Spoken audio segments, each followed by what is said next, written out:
All right, so if you've glanced at a Bitcoin chart anytime recently, you've probably felt that little knot of anxiety in your stomach, right? I mean, the headlines are screaming, the price is dipping, and the big question is just hanging in the air. So, is it over? Should we all just pack it in? Is Bitcoin done for? Is this the big one we've all been warned about? These are the questions flooding social media, all the group chats right now. And today, we're going to get to the heart of what's really going on using the analysis from some people who've been watching this market for a long, long time. And this is the number causing all the fuss, a 9% drop from the all-time high. Look, for anyone, that's a pretty significant move. It's definitely jarring. And hey, if you're new to Bitcoin, a drop like this can be incredibly stressful. It can feel like the floor is just falling out from under you. And that worry, totally understandable. But what if I told you the people who've seen this all before are reacting, well, a whole lot differently? Yeah, it turns out for folks who've been in the space for a while, the reaction isn't panic, it's almost boredom. So let's dig into why the long-term believers seem so unfazed by all this. This is the actual quote from the experts in our source material. Not just calm, but super chill. I mean, that's such a wild contrast to the panic you see everywhere else, right? It just makes you wonder, what did they see that the rest of us are missing?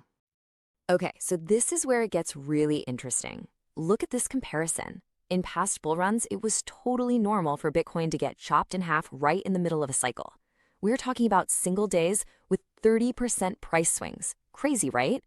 Compared to that kind of violent volatility, this cycle feels, like they say, more like a slower grind up. The drops are just not nearly as bad. So this change in behavior, this newfound stability, it's not just a random thing. The experts are suggesting that this points to a fundamental dynamic shift in the market, a shift in who is buying Bitcoin, and maybe more importantly, why they're buying it. So what's behind this shift? Well, it all comes down to the mindset of a totally new kind of investor. It seems we're seeing a move away from that pure get-rich-quick speculation and towards something a lot more profound. So, what's different this time? Well, according to the analysis, a couple of key things are at play. First up, the big institutions. They're buying the dips. They're basically creating a price floor and ironing out that crazy volatility we used to see. And second, and this might surprise you, the mainstream retail investors, the ones often driven by pure hype, they're not even fully in the market yet. And that suggests this stability might not just be a temporary fluke. And this quote, man, this really captures the mood of a generation. There's this growing feeling out there, this kind of fiat nihilism, where the traditional path to being financially secure just feels completely broken. The idea of saving up, buying a house, retiring, for a lot of people, that feels like a total fantasy. This leads to a really wild paradox. For this nihilistic investor, the regular economy feels like a casino, like you have to hit a lottery ticket just to get ahead. So Bitcoin, which everyone used to call the ultimate gamble, is now seen as, well, not risky enough. It's being viewed as a simple, rational return to a super basic idea. Just save your money in something that can't be printed into oblivion. Okay, this brings us to probably the biggest idea in this whole debate. We're moving beyond charts and price now. This is a core philosophical argument, a fundamental question about the nature of our money itself. Are we even using the right measuring stick to begin with? Just think about this for a second. We all know that technology gets better and more efficient every single year, right? So why is something as simple as a can of Coke 20 times more expensive than it used to be? When technology has made it easier and cheaper than ever to actually produce one, it just doesn't add up. It makes no sense. Why does our money buy less and less, even when we're all getting more and more productive? And this just illustrates the disconnect perfectly. 1, technology improves. 2, making stuff gets easier and more efficient. So 3, logically, prices should go down. But what happens? 4, they just keep going up. There's this huge, massive gap between our technological reality and our financial one.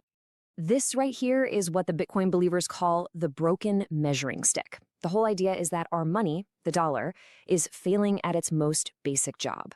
A functional currency should reflect the fact that things get cheaper as technology improves. But ours is actively distorting that reality. It's making it seem like things are getting more expensive when really our money is just getting weaker. And that's the core philosophical argument for why something like Bitcoin is, in their view, absolutely necessary. Now look, this is a pretty radical idea, I get it, and a lot of mainstream experts have dismissed it for years.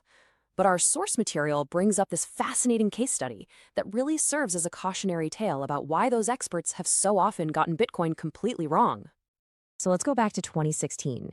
You've got this famous economist, Kenneth Rogoff, super respected guy. And he basically predicts that Bitcoin is way more likely to become worthless than it is to ever hit, say, $100,000. Well, you fast forward to today, and Rogoff has had to concede that, yep, he was wrong about the price. It soared way past his predictions. So what was his reasoning? He basically says, I couldn't have known the government wasn't going to shut it down. His whole prediction was based on the idea that governments would crack down and ban it, which of course they didn't. And our source material frames this as the classic everybody else was wrong apology. You know the type. It wasn't that my analysis was flawed. It was that the rest of the world didn't behave the way I expected it to. And this right here highlights the core conviction of the Bitcoin believers. They see its survival, its resilience, not as a bug, but as the entire point of the whole thing. So, all of this brings us right back to that fundamental question, the one at the very heart of this debate. When you look out at the world and you see prices constantly going up, while technology is making everything easier and cheaper to produce, you just have to ask yourself, is the problem with the world, or is the problem with the money we're using to measure it? Is our money reflecting reality, or is it actively distorting it? You know, the journey into Bitcoin, it really starts with greed. It almost always begins with a simple, kind of frustrating question about the world we see every day. And it's one of those questions that once you really ask it, you just can't unask it. And this is that question, right here. I mean, really think about it. We've got incredible technology, automation, logistics, pretty much everything about making a can of soda and getting it to you has become ridiculously efficient. So why didn't that 5-cent Coke turn into a 3-cent Coke? How did it become a $2 one? This is often the first little crack in how we think money is supposed to work. And that realization leads us right into the first stage of this whole journey, the dawning awareness that maybe, just maybe, the very tool we use to measure value, our money, is completely broken. I mean, on one side, you have how the world should work, logically. Technology makes things easier and cheaper to make, so they should become more abundant. And, well, they should get cheaper over time, right? But then you've got how it actually works, where it feels like everything, and I mean everything, just gets more expensive, year after year after year. So what gives? What's the disconnect here? This quote we pulled just perfectly captures that feeling. It's that moment of genuine confusion, that what the hell moment. If the money in your savings account can buy less and less, even while the stuff you want to buy is getting easier to produce, you can't help but start to question the whole system. And that's when you start looking for something else. So that search for an alternative, that leads people to the second stage, where you actually take your first step into the world of Bitcoin. And it's a practice that's known as stacking sats. Okay, so sats, what are they? It's just short for satoshis, and they're the smallest unit of a Bitcoin. Think of them like cents are to a dollar. So stacking sats is really just a simple, disciplined way of saving. You're not trying to be a trader or time the market. You're just consistently swapping a currency that's losing value for a savings technology designed to hold its value. And the process itself, as sources like Bitcoin Whale lay out, is super simple. You pick a platform, you set up a recurring purchase, maybe it's $20 every single Friday, and you just let it do its thing. The goal isn't to get rich quick. It's all about slowly but surely building up your savings in what many believe is sound money. But, okay, as soon as you start, you get initiated into the third part of the journey. And this is often the toughest one. Your first real gut-wrenching encounter with Bitcoin's famous volatility. And then, bam, it happens. You just started putting your hard-earned money in, and suddenly the price, in dollar terms, just tanks. The news is going crazy. Everyone on social media is freaking out, and your first reaction is just pure panic. You start wondering, oh man, have I made a huge mistake? So what triggered that feeling of absolute dread? A total market meltdown? Nope.